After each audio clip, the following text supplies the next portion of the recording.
Hey, that's the same rules for us, right? With this Bygone Geek podcast. There are no rules. It's true. We just need Wayne Newton to do it every time, though. That's true. Yeah. I'd be curious how much it would cost. Maybe to have him do a cameo. He could do the next introduction to our episode. We're not at Bruce Buffer money, but No. Wayne Newton. Wayne Newton cameo money. That's what this podcast is. Best of the best, too. This time, it's the fight of their lives.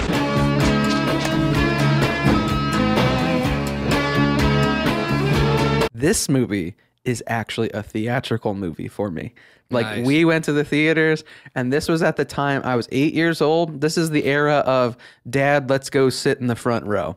And I would like to apologize to my father for making a guy because I can't even get within 3 rows of the screen without getting motion sickness. Like, it's not enjoyable at all. But as a kid, I want Philip Ree's kicks like right in my face. Like, I want to experience the fight. So I remember watching this movie at 8 years old in the front row of my local theater and just being like, what is this? This is mind blowing. And now looking back on it in hindsight, I was 8 years old watching a rated R movie. Yeah. Yeah. So, the 90s were different. They were wildly different. Couldn't watch Pretty Woman, but we got Best 2 and The Crow. I mean, it was the 90s. Welcome to the 90s, Mr. Pong. Philip Ree embodied everything I really wanted and why I did want to do Taekwondo. And so just when we talk about this stuff today, like, I had to get that out there first of why these movies are have such a strong bond. Man alive, I'd love to meet Philip Ree and just talk to him about these movies and his life and his philosophy, and just have that cup of coffee and then I'd be like, okay, but watch this, and I'd show him my roundhouse kick and then politely ask him to drive me to the hospital. Very funny. Ha ha ha. You're obviously a comedian. Very good. Does nobody look at that? I love that Wayne Newton is just like, ladies and gentlemen, the Coliseum. It was so amazing. And it's like an underground fight club arena, stone walls with gladiators etched into them. And then you top it off, like, you have the metal grates that would lower down to allow the fighters into the ring. Yeah. And then what do? You surround the whole thing with a flaming moat that like, it was amazing. That whole Coliseum and set design, props to them, because that to me is one of the best environments of a fight scene, is the Coliseum from Best of the Best 2.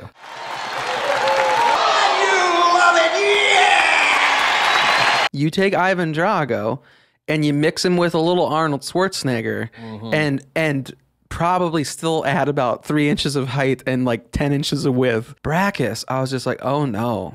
Like, I don't know if Tommy can handle this. Like, as the kids would say, he's THICC thick. Like, I mean, the man just had some width to him. Like, I want to hug him. Just to hug him. Yeah. You're definitely not getting your arms around him. No, if he's still listening, okay, I just want one hug.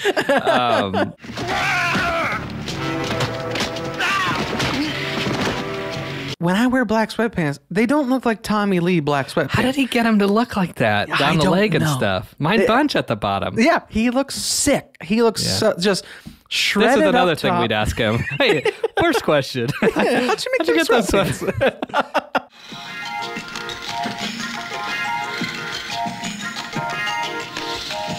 I thought the way they filmed Tommy walking in with the armed guards and like almost like this tunnel-esque, like and the way lighting. it was lit. Yeah, that's something that made him look so fierce and just like, this dude is a lethal weapon. And this is 4 years before Goldberg's debut. Yeah. It makes you wonder, is Mr. Goldberg a Best of the Best 2 fan? Right. Or is the writer for WCW at the time, was he a Best of the Best 2 fan? Yeah, because it is, when I saw that, I immediately thought Goldberg's entrance.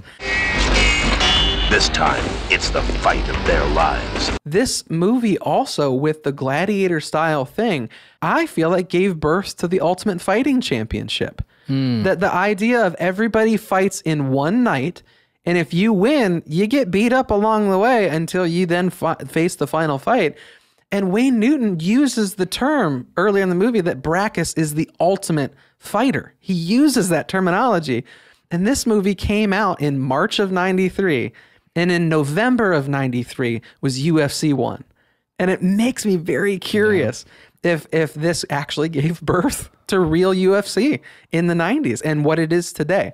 It's cool when you think about it. Like, I wonder if it has that origin. 8 street tough warriors wage combat in a battle where anything can happen and probably will.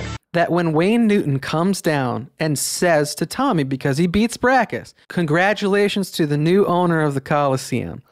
Wouldn't you have loved a storyline that Tommy decides, you know what?